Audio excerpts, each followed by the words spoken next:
Bismillahirrahmanirrahim. Alhamdulillahi rabbil alamin. Wassalatu wassalamu ala rasulillah wa ala alihi wa sahbihi ajma'in. Subhanaka la ilma lana illa ma 'allamtana innaka antal alimul hakim. Wa la hawla wa la quwwata illa billahil aliyyil azim. Wa la hawla wa la quwwata illa billahil aliyyil azim. ولا حول ولا قوة إلا بالله العلي العظيم. إلى حضرة النبي مصطفى صلى الله عليه وسلم. شاء لله الفاتحة. بسم الله الرحمن الرحيم. الحمد لله رب العالمين الرحمن الرحيم مالك يوم الدين إياك نعبد وإياك نستعين اهدنا الصراط المستقيم صراط الذين أنعمت عليهم غير المغضوب عليهم ولا الضالين. Allahumma salli wa sallim ala sayyidina Muhammadin fatihil lima uliq wa khatimin lima sabaq nasiril haqqi bihaqqi wal hadi ila siratikal mustaqim wa ala alihi wa sahbihi haqqa qadrihi wa miqdarihil azim. Alhamdulillah, kita syukur di atas nikmat kehidupan iman Islam yang Allah Ta'ala kurniakan kepada kita. Hari ini kita sambung balik perbincangan kita mengenai hukum di dalam bahagian jinayat, kesalahan-kesalahan dan hukuman-hukuman yang diperuntukkan di dalam hukum agama kita. Hukum mencuri. Bermula hukuman ke atas orang yang mencuri itu ialah dipotongkan tangan kanannya hingga ke pergelangan tangan pada kesalahan kali yang pertama. Baik. Jadi kitab ni ringkas. Kalau kitab-kitab lain dia sebut panjang lah. Apabila mencuri, maka ditangkap. Selepas ditangkap, iaitulah dibicara. Hakim akan memutuskan apa hukuman kepada si pencuri ini. Bukan semua mencuri terus potong tangan. Bukan semua mencuri terus potong tangan, tak. Dia ada kadar, nisab, kadar dia.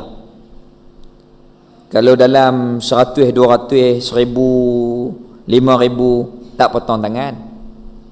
Hak tu dipindahkan kepada hukuman yang lain. Mungkin takzir. Takzir ni dihukum. Contohnya buh penjara sebulan ke 2 minggu ke, tu takzir.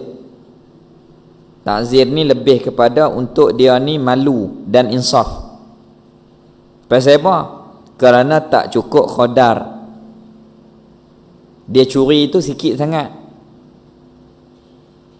Itu maksudnya Islam ini, hukuman Islam ini adalah untuk menakutkan dan menegah daripada melakukan kemungkaran. Dan yang ketiga pastinya untuk menghapuskan, untuk membersihkan dosa-dosa. Itu 3 hikmah daripada hikmah besar hukuman syarak ini. Yang pertama nak mengawal, yang kedua nak menakutkan supaya jangan buat, yang ketiga untuk menyuci, membersihkan daripada dosa.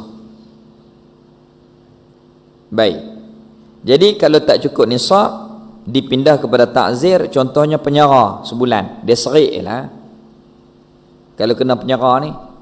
Begitu. Itu pun dalam hukum Islam, nak keluarkan dia daripada tempat di penjara tu kena fikir dulu kerja apa nak bagi kat dia. Tu Islam.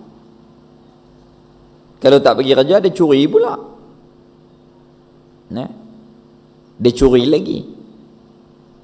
Maksudnya apabila ada undang-undang ini, insya-Allah peratus untuk menjadi baik, peratus yang besar.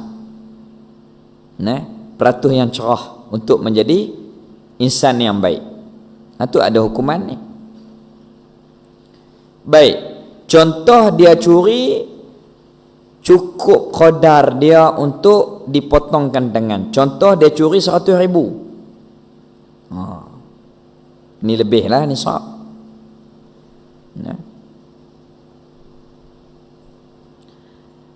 Apa hukuman dia? Dipotongkan akan tangan kanannya pada kali yang pertama. Kalau tengok orang curi kena potong tangan ni hak lain, dia pikir 100 kali tu. Tangan hilang tak padan, malu lagi.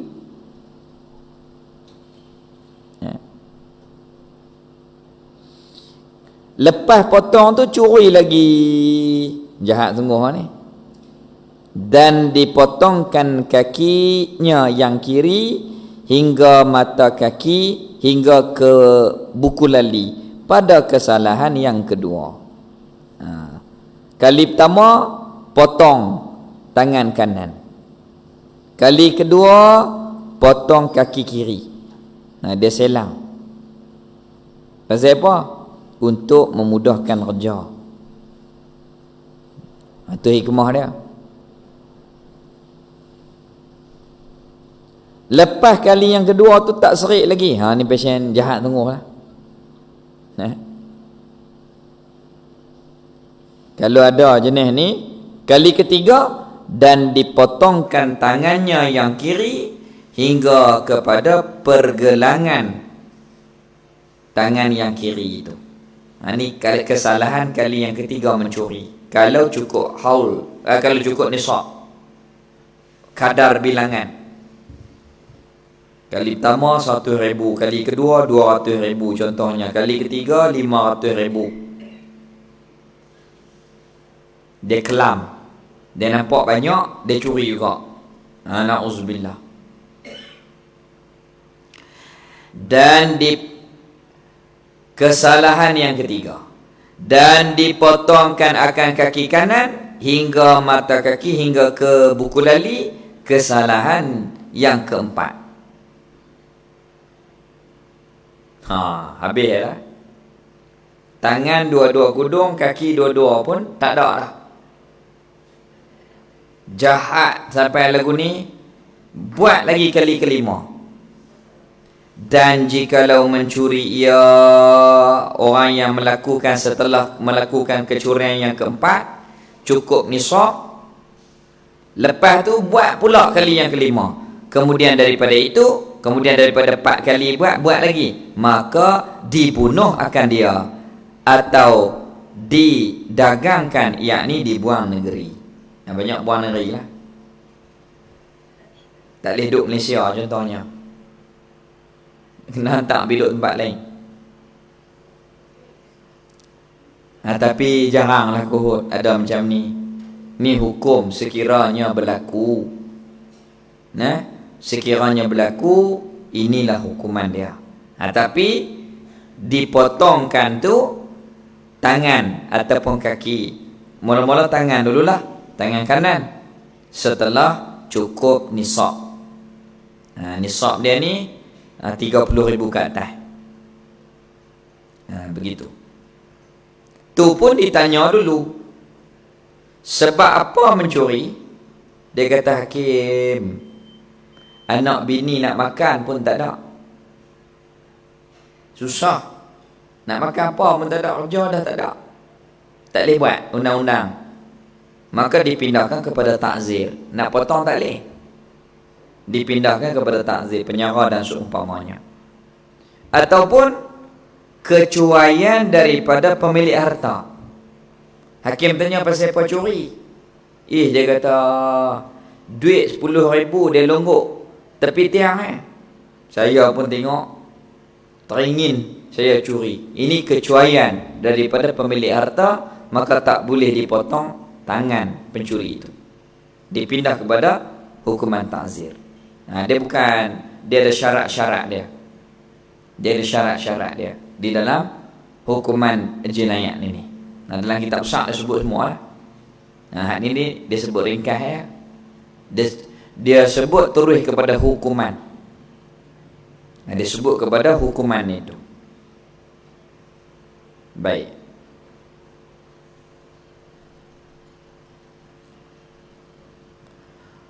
Hukuman orang yang meninggalkan sembahyang. Ini pun termasuk dalam dosa besar. Dosa terbahagi dua, dosa besar dan dosa kecil. Dosa besar dia kait dengan hudud, qisas dan takzir, itu dosa besar. Dosa kecil dia tak berkait dengan hudud, dia memadar dengan bertaubat, itu dosa kecil.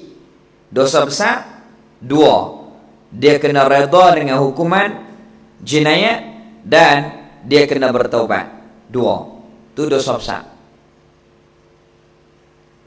Apa dia dosa besar? Berzina, mabuk, minum arak, curi. Apa dia lagi? 6 kuliah. Jaga agama, nyawa, akal, harta. Yang pertama menjaga agama. Kalau murtad, apa hukum? Dibunuh. Selepas dinasihati 3 kali, tak patah balik kepada Islam, dibunuh. Itu murtad. Na'udzubillah, dosa besar. Yang kedua, iaitulah menjaga akal. Kalau mabuk, apa hukum bagi orang minum arak? Apa hukum bagi orang yang merosakkan akal? Ada hukuman di dalam undang-undang agama Islam.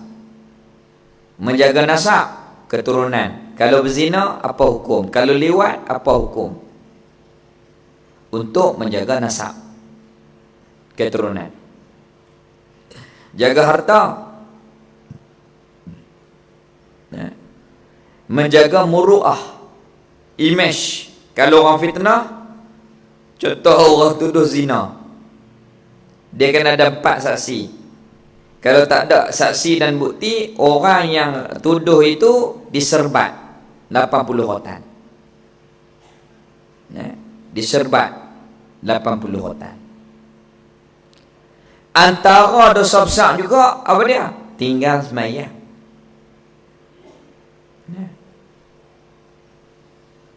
Kita duk marah orang curi, tapi tak sembahyang pun dosa besar juga. Dalam kitab Wishaul Afrah dan umpamanya dia sebut dosa besar yang berkait dengan orang yang meninggalkan solat. Hukuman orang yang meninggalkan sembahyang, bermula orang yang meninggalkan sembahyang fardu itu terbahagi kepada 2.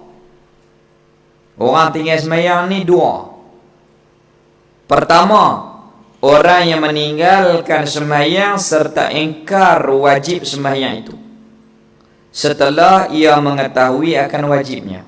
Ini berat. Dia tahu sembahyang wajib tapi dia ingkar. Ini kafir. Depan dia jawab nanti. Kedua, orang yang meninggalkan sembahyang kerana malas dan bermudah-mudah serta iktikadkan wajibnya. Ini dia kata sembahyang tu wajib tapi saya tak buat oleh kerana malas. Dia ada 2 hukum. Syahdan. Bermula hukum orang yang ingkar wajib sembahyang setelah ia mengetahui akan wajibnya wajib sembahyang itu seperti hukuman orang yang murtad. Na'udzubillah. Iaitu dia tahu wajib tapi dia ingkar kewajipan, maka murtad. Hukuman dia iaitu hukuman dia disuruh bertaubat. Kena nasihat. Pemerintah kena tangkap, kena hakim itu menasihati dan mengucapkan syahadah. Kena nasihat, kena kaunseling, kena nasihat, kemudian mengucap. Maka jikalau ingkar ia seorang itu, dia tahu sembahyang tu wajib tapi dia kata tak wajib, dia ubah hukum. Orang nasihat tak mau patah balik, maka jikalau engkar ia daripada bertaubat, dia tak mau tarik balik, dibunuh akan dia, dan tidak dimandikan, dan tidak disembahyangkan, dan tidak ditanam mayatnya itu di tanah perkuburan orang yang Islam. Itu hukumannya. Berat. Pasal apa tak mayang? Dia tak mayang bukan wajib. Hak wajib. Padahal dia tahu dia Islam.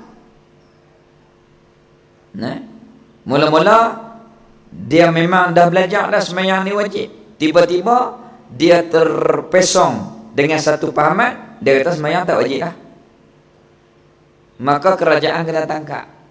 Apabila diadu, apabila dilapor, orang report, tangkap, panggil hakim, tanya betul ke?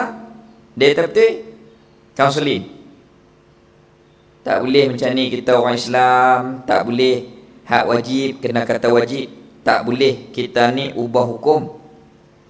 Oh, bau dia sedap, dia bertaubat, lepas Tapi kalau dinasihati tak mau patah balik, dia kata sembahyang tak wajib, maka hukuman dia iaitulah dibunuh akan dia.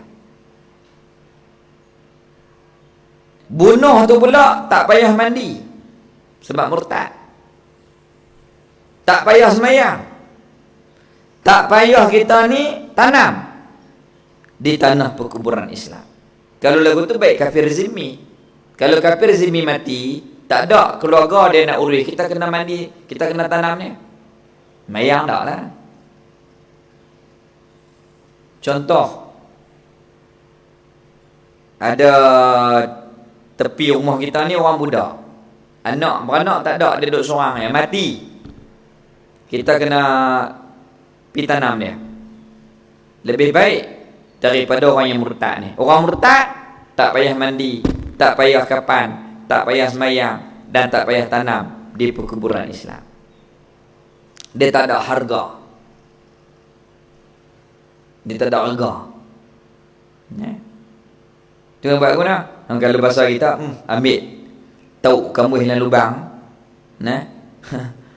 Na'udzubillah. Itu murtad. Itu pertama. Orang yang tinggal sembahyang terbahagi dua. Yang pertama, dia Islam, tapi dia mengingkarkan kewajipan sembahyang. Tangkap, cara, nasihat, tak dengar juga, bunuh. Tu berat. Kalau hukuman ni kena jalan, tinggal suku ya penduduk Malaysia hak Islam. Berlama tak mayang, tambah waktu maghrib, waktu tu nak makan penuh. Kita tengok sebelum maghrib duduk kat meja tu, kita lepas mayang maghrib dah masuk isyak, duduk situ lagi mayang bila. Hak kedai ada tempat solat, ruang solat tak apa, kebanyakan pakai tak mayang.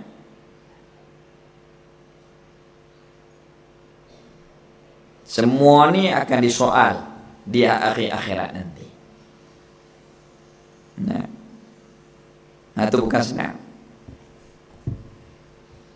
Tuan marhum Trip Syak Kelantan dulu ni, Tok Uni Aziz, dia suruh, kalau kita ni majlis bandaraya lah, apabila bang katuk kedai, maksud katuk kedai tu apa pergi semayang lah. Kalau tak semayang pun punya pasal apa lah.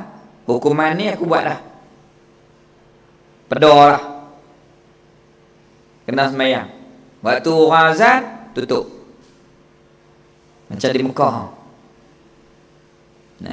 Lah tak tahu lah, lama tak pergi Kelantan. Masa dulu tu begitu keadaan dia. Lebih-lebih lagi waktu maghrib, azan-azan di Masjid Muhammadi tu semua kena katuk. Suasana ni berlaku di Mekah, Madinah. Suasana ni ada di markas tabligh di Yalah. Kita hak kita biasa tengok lah dengan mata kepala. Azan-azan semua kena katuk. Hak menyiaga pun kena katuk. Kalau ada orang nak beli pun dia lepas semayang. Pasal apa? Untuk menjaga perihal mengenai solat. Pasal apa? Pemerintah itu akan disoal. Buat apa? Hampa buat apa? Jenuh lah.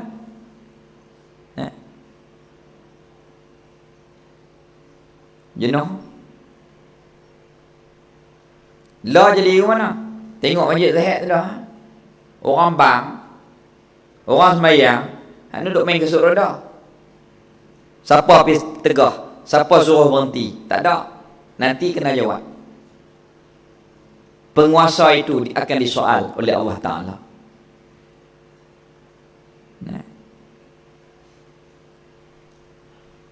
Itu hukumannya. Bagi pemerintah yang tahu kata rakyat tu tak semayang, apabila dilapor, maka tangkap, bercara, nasihat, tak dengar juga, engkar kewajipan solat, dibunuh. Tak ada hukuman ni. Tu tak semayang banyak. Na'udzubillah. Dan hukuman orang yang meninggalkan sembahyang kerana malas dan bermudah-mudah itu ialah disuruh bertaubat.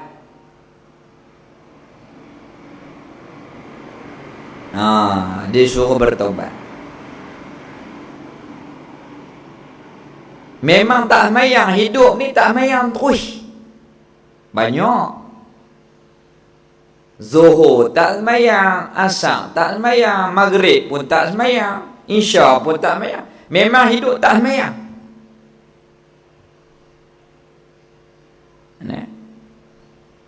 Nauzubillah.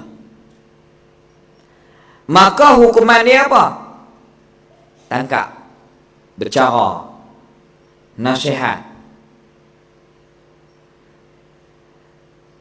disuruh bertaubat. Pemerintah kena suruh taubat.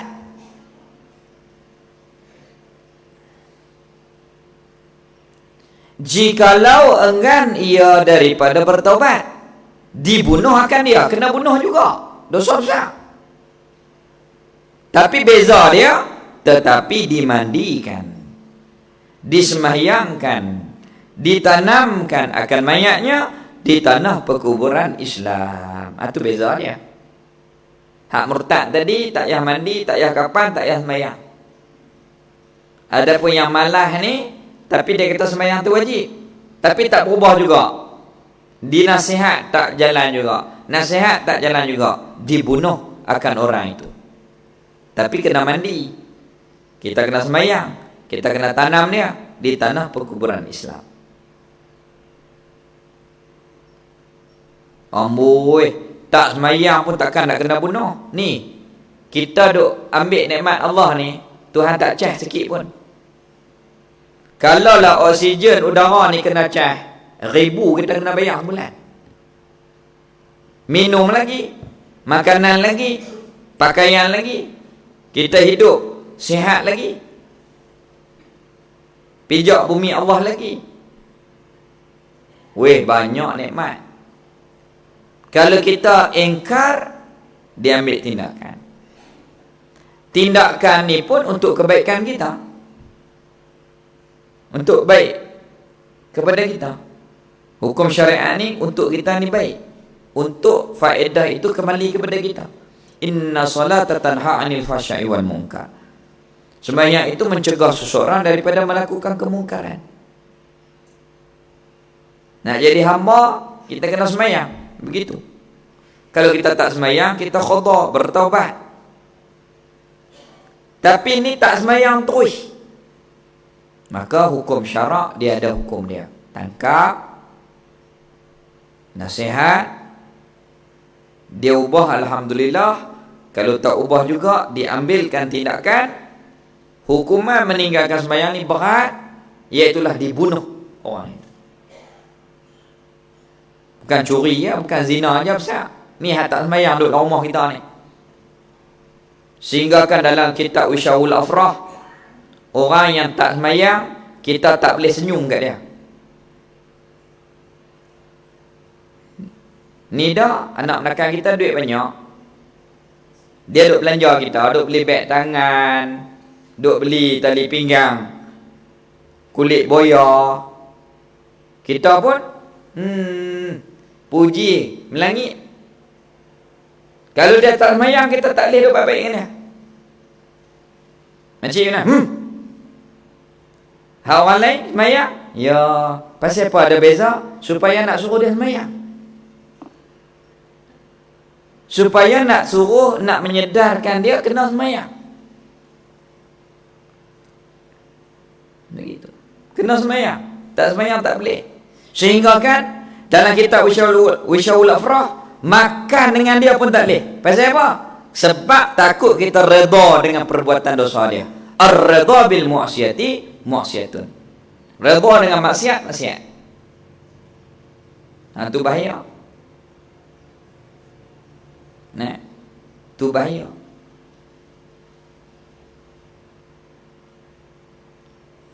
Tapi kalau kita boleh tarik, berdakwah dengan hikmah, insya-Allah silakan. Kita pujuk, ni abang, kak, kita kena semayang, tak boleh macam ni. Nasihat dengan baik. Tak boleh. Baik pun tak jalan juga nasihat, dia kena garang sikit. Kadang-kadang orang ni kalau garang, dia lari terus. Kadang-kadang dia kena lembut. Tengok keadaan waqi', keadaan orang yang kita nak dakwah itu, bagaimana keadaan dia. Kadang-kadang orang ni kalau kita nasihat kasar terus dia tarik handbrake terus. Walaupun nasihat kita tu betul, tapi dia tak boleh terima apa yang kita sebut. Nah, dia kena lembut. Kalau kasar tak jalan, dia ni kena lembut. Ada orang lembut, dia tak ubah. Dia kena pang kasar sekali, baru dia sudah tersentak. Tak boleh. Tu uslub dakwah. Kita tengok keadaan. Sekali kita nasihat lembut tak jalan, 2 kali tak jalan, kena kasar. Orang ni kalau kasar terus, dia banyak tak ikut. Dia kena dengan cara lembut. Walaupun benda tu benda yang betul, kita tegur. Tu uslub dakwah. Tengok keadaan.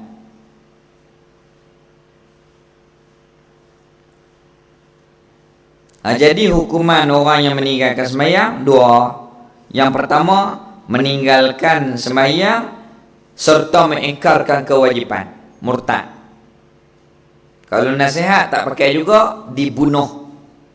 Tak payah mandi, tak payah sembahyang, tak payah kapan, tak payah sembahyang, tak payah tanam di perkuburan Islam. Tu kalau dia tak sembahyang dan mengingkari kewajipan sembahyang. Nasihat pun tak jalan juga, bunuh. Yang kedua, Islam. Dia tahu kata wajib, nasihat pun tak ubah juga. Orang yang macam tu, maka iaitulah kena bunuh juga. Sebab dah dinasihati oleh pemerintah. Habis. Tapi tak ada hukuman ni. Hukuman ni tak dijalankan dalam negara kita. Tu yang banyak tak sembahyang. Tu yang banyak tak sembahyang. Habis. Kalau tak sembahyang ke, semua dia tidak akan berjaya. Walaupun nampak berjaya, tetapi akhirnya tidak akan berjaya. Begitu. Walaupun kaya, tetapi hatinya semak sabut. Tanya orang tak sembahyang, hati hang tenang tak? Tak. Kalau dia kata tenang, bohong. Tak boleh tipu. Soal hati, perasaan kita ni kita tak boleh tipu. Mesti tak akan tenang. Orang yang tak sembahyang ni, dia tak akan tenang. Dia serabut, dia main masalah, dia main semak dada. Dia rasa serabut. Pasal apa? Sebab tanggungan dia dengan hak, berkaitan dengan hak ketuhanan itu tak dilaksanakan. Nah, orang nak berjaya ni dia kena semayang. Kerana semayang ni kita menuju kepada kejayaan. Hayya 'alal falah. Nak berjaya ni dia kena semayang. Dia kena semayang. Begitu. Hukuman murtad, na'udzubillah. Murtad keluar daripada Islam dengan 3 perkara. Perbuatan, perkataan, i'tiqad hati yang salah. Itu boleh jadi murtad. Na'udzubillah. Bermula pengertian murtad pada syarak, na'udzubillah, iaitulah keluar daripada Islam, na'udzubillah.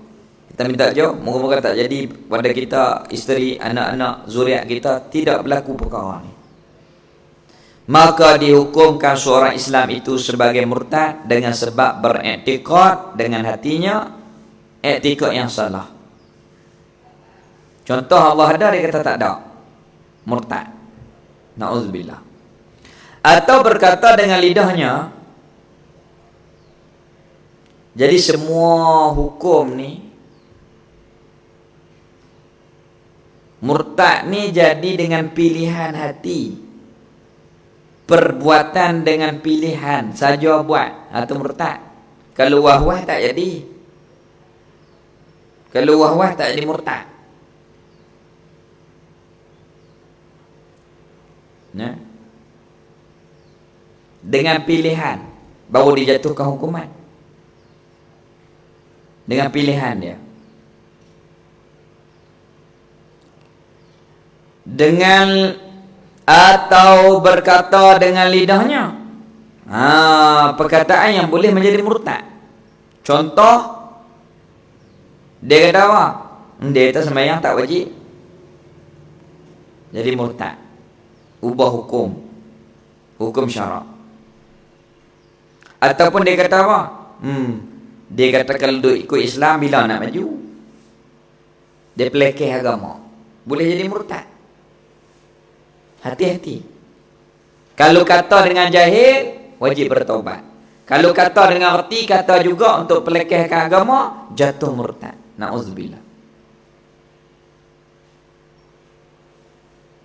Dengan sebab beriktikad dengan hatinya atau berkata dengan lidahnya. Perkataan-perkataan yang menghina agama. Na'udzubillah. Boleh jadi murtad. Hina Allah, hina Rasul, hina Quran, hina hukum hakam, boleh jadi murtad. Itu kena jaga lidah kita.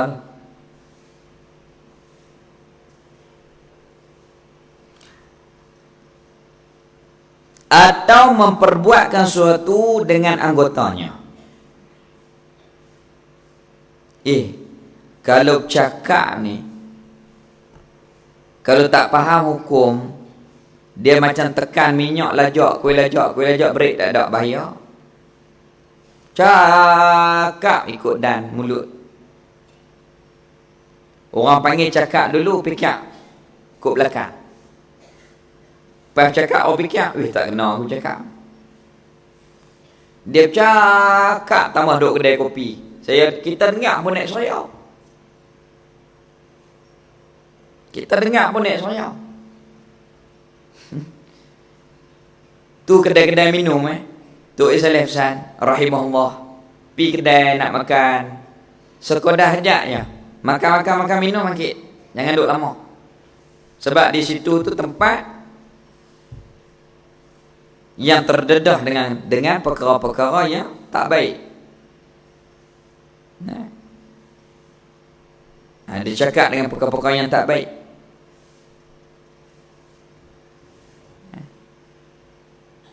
Cakap, na'udzubillah. Habis.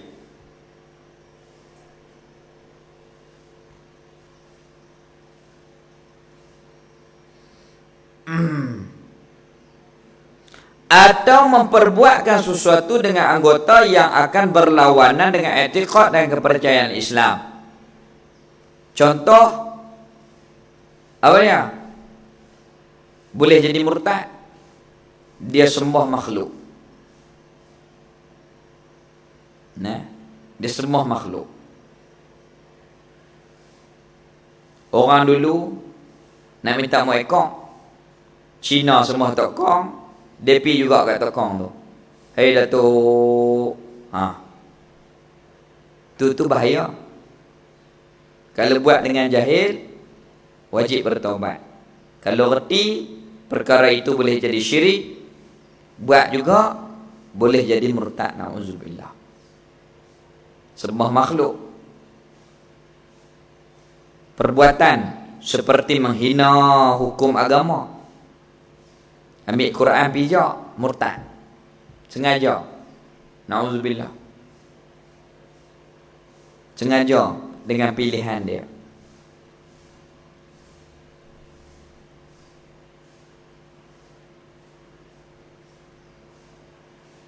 Baik. Dan terkadangnya perbuatan ni dia berlaku kepada orang yang dihasut oleh jin syaitan. Maksudnya gila. Macam orang gila isim. Tu dia tak kena hukum terus dah. Tapi perbuatan dia tu dosa oleh kerana dia buat benda tu merosakkan akal dia. Tak ngaji, tiba-tiba pergi cari zikir-zikir yang tak tentu kok mana. Buat gila. Maki Tuhan, na'udzubillah, tu gila isim. Ambil Quran pijak, ni gila. Nah, perbuatan dia tu menzalimkan diri dia, tu berdosa, tu bab lain. Adapun perbuatan dia di luar kawalan ni, tu dengan bisikan syaitan. Kita kena bezalah orang yang biasa dengan orang yang dihasut oleh iblis syaitan ni, dia lain. Kalau orang biasa takkan nak main cokah orang, weh, hang ni mencarut, hang ni, ni hantu dah. Kita kata, sabar, maki lagi, ni hantu, bukan diri dia. Orang kita ni kadang-kadang dia jadi tak payah tanya lah tu memang tak betul ya. Kalau betul takkan dia lagu tu. Tak usah nak tanya lah, tak betul. Ada jin. Kena berobat lah tu. Lagi orang duk main mencarut. Weh, pasal apa? Dia buat apa? Sampai orang tu marah. Beza lah. Hak yang biasa dengan hak yang hantu ni, dia dah beza. Tak payah tanya ni. Dia isim. Dia dihasut oleh jin syaitan. Nah, saya pernah sekali, dia ni dikuasai oleh jin. Dia maki saya dalam Facebook. Orang makan tanya, pasal apa? Tak saya layan, dia sakit, doa dia sihat. Nah, doa dia sihat. Kita pun naik tekanan. Tekanan bukan sebab dia kata, sebab orang tanya banyak. Naik semak kita. Nah, tu ada Allah buat ujian begitu. Dia maki saya, dia maki Habib Ali, dia maki Habib Umar. Kalau dia maki saya tu boleh tanya lagi, mungkin kot. Tapi hak wali-wali ni pun dia maki, gila lah. Tak usah tanya. Tengok komen tu kita reti dah. Betul tak betul. Nah, orang tu sakit. Hak ni dia waras. Apabila dia waras, dia berkata dengan perkataan yang boleh menghina Islam, perbuatan yang boleh menghina Islam, maka sabit dijatuhkan hukuman kepada seseorang itu. Bermula contoh pada etikad seperti beretikad di dalam hatinya bahawa Nabi Muhammad itu bukan Rasul. Na'udzubillah. Ini jadi kafir. Dan pada perkataan ialah seperti berkata dengan lidahnya bahawa Nabi Isa itu Tuhan. Itu boleh jadi kafir.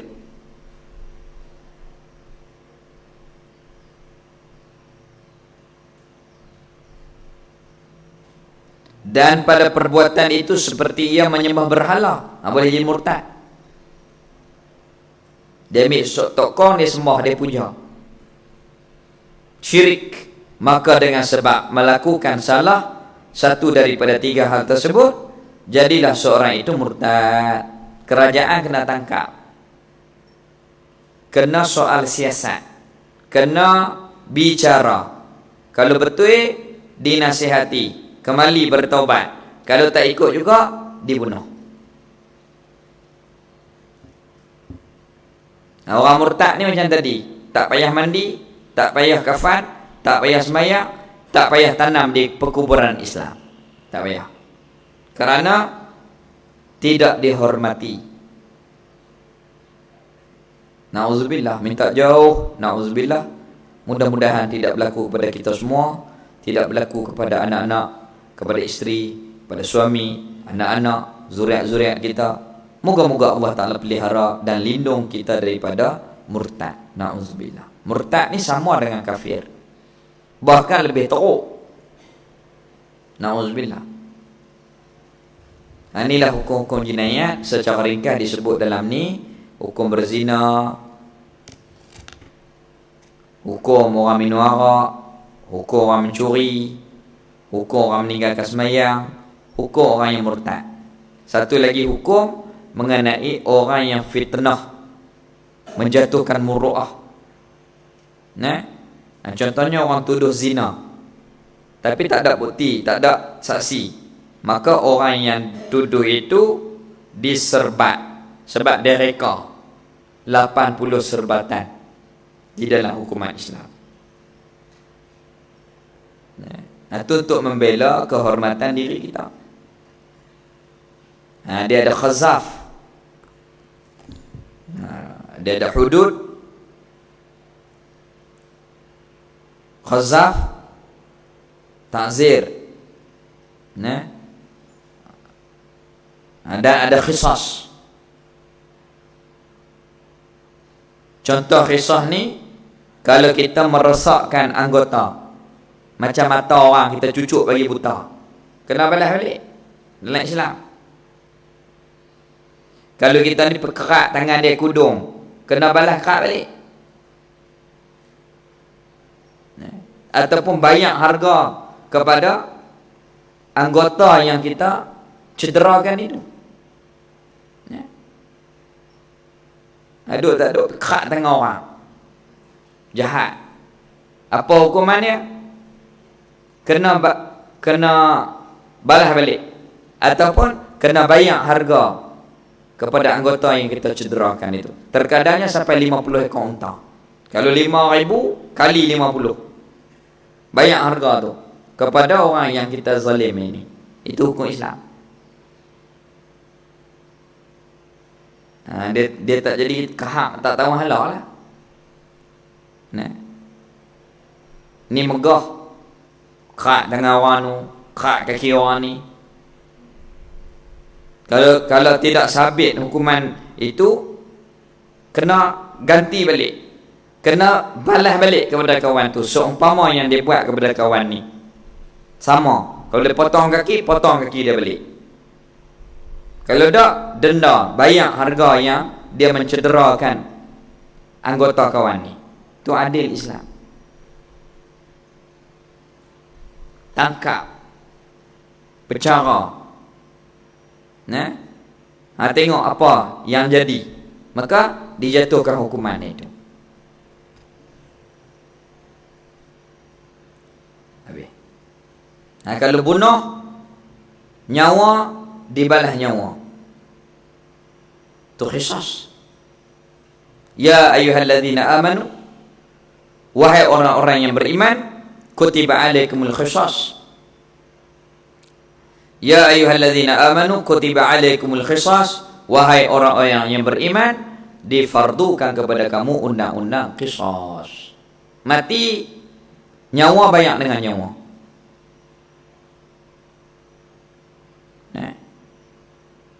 Ataupun 100 ekor unta.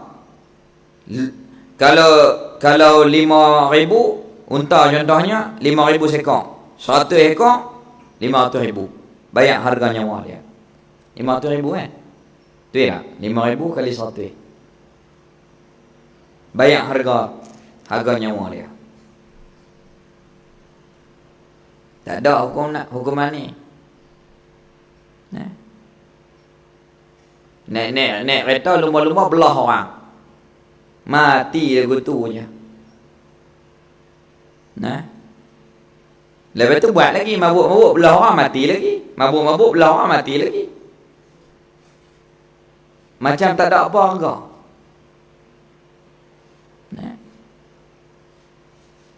Tapi Islam ni dia menjamin jaga agama, nyawa, akal, keturunan, harta, kehormatan, dia jaga semua supaya terlindung, terjamin dan terkawal.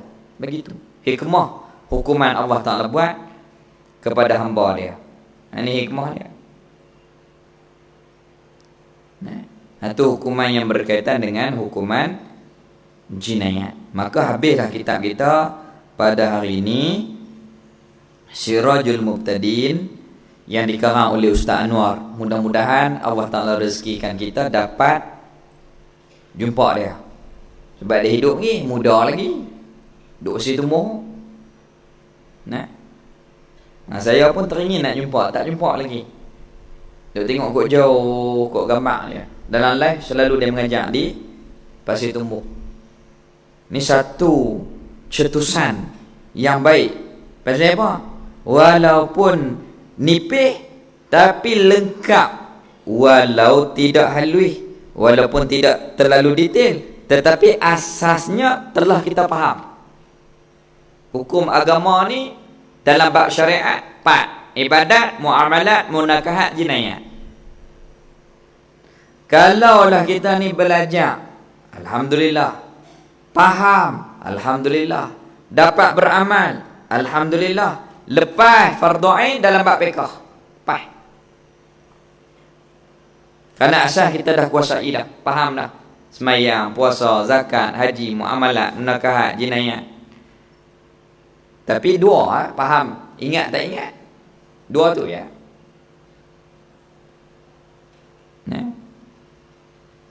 Dia main masalah-masalah halus ayat yang tak detail tu, lorak juga kita.